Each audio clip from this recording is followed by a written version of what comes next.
স্নেহাশিসদার কাছে আসি। স্নেহাশিস চক্রবর্তী প্রাক্তন মন্ত্রী আমার সঙ্গে রয়েছেন। স্নেহাশিস দা, এতদিন ধরে আমি একটা উদাহরণ দেখালাম জলপাইগুড়ি, আমি উদাহরণ দিতে পারি নেপালগঞ্জ, ব্যাঙের ছাতার মতো এক একটা চার্চ, এক একটা অন্যান্য ধর্মের উপাসনা স্থল যেগুলো রেজিস্টার্ড নয়, যেগুলো কোনোভাবে কোনো সরকারি খাতায় নেই, সেগুলো গজিয়ে যাচ্ছে। টাকা আসছে কোথা থেকে? এই সমস্ত জায়গায় মানুষ খেতে পায় না, তাদেরকে কনভার্ট করা চলছে, তাদের বিরুদ্ধে ব্রেন ওয়াশিং চলছে, আর এটাকে আমরা এতদিন ধরে মেনে নিয়েছি। স্নেহাশিস দা, দেখুন, এটা বহুকাল ধরেই কিন্তু চলছে।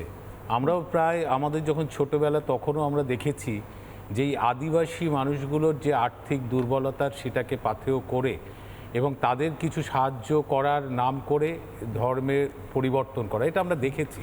দেখুন, এফসিআরএ অ্যামেন্ডমেন্ট বিল 2026কে সামনে রেখে যখন এই বিতর্ক, আমি একটা কথা বলতে চাই যে দেশের নিরাপত্তা, দেশের সার্বভৌমত্ব রক্ষা এবং আমাদের দেশের মধ্যে যে সামাজিক স্থিতি বা ভারসাম্য যেটা রয়েছে সেটাকে অটুট রাখার ক্ষেত্রে ভারতবর্ষের যতগুলি রাজনৈতিক দল আছে তাদের কিন্তু একমত হওয়া উচিত। এখানে কোনো রকম বিরোধ থাকা উচিত নয়। ফলে এই যে এফসিআরএ, এটা সেই এমার্জেন্সির সময় 76 সাল তখন এই অ্যাক্ট তৈরি হলো, তারপর 10 সালে একটা অ্যামেন্ডমেন্ট হলো এবং এখন যে অ্যামেন্ডমেন্টটা আনা হয়েছে 26, এটা খুব সময় উপযোগী।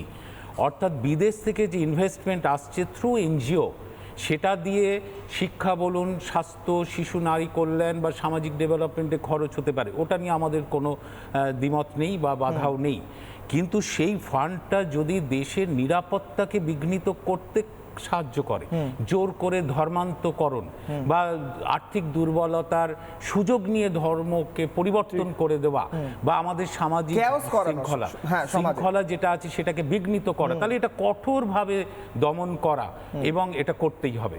এবং যে বিলটা আনা হয়েছে সেখানে দেখেছি অবশ্যই ঠিক যে এক্ষেত্রে যে এনজিওরা যে টাকা পাবে তার মাত্র আগে 50% প্রশাসনিক ক্ষেত্রে খরচ করত, এখন 20% করতে পারবে, বাকিটা পুরোটাই কিন্তু সামাজিক ডেভেলপমেন্টে খরচা করতে হবে।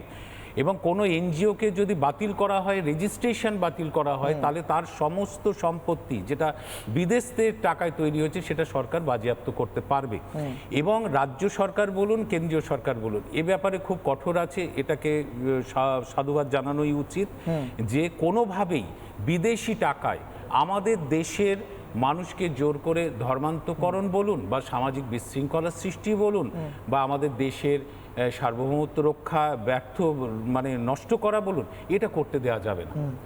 এ ব্যাপারে এই বিলকে আমরা সমর্থন অবশ্যই করব। পাশাপাশি এটাও ঠিক যে ছোট ছোট যে এনজিওগুলো আছে সেই এনজিওগুলো নিয়মিত অডিট করা এবং এফসিআরএ যে আইন আছে তার নিয়মগুলো যাতে মেনে চলে, এ ব্যাপারে সরকারকে কড়া নজরদারি রাখতে হবে।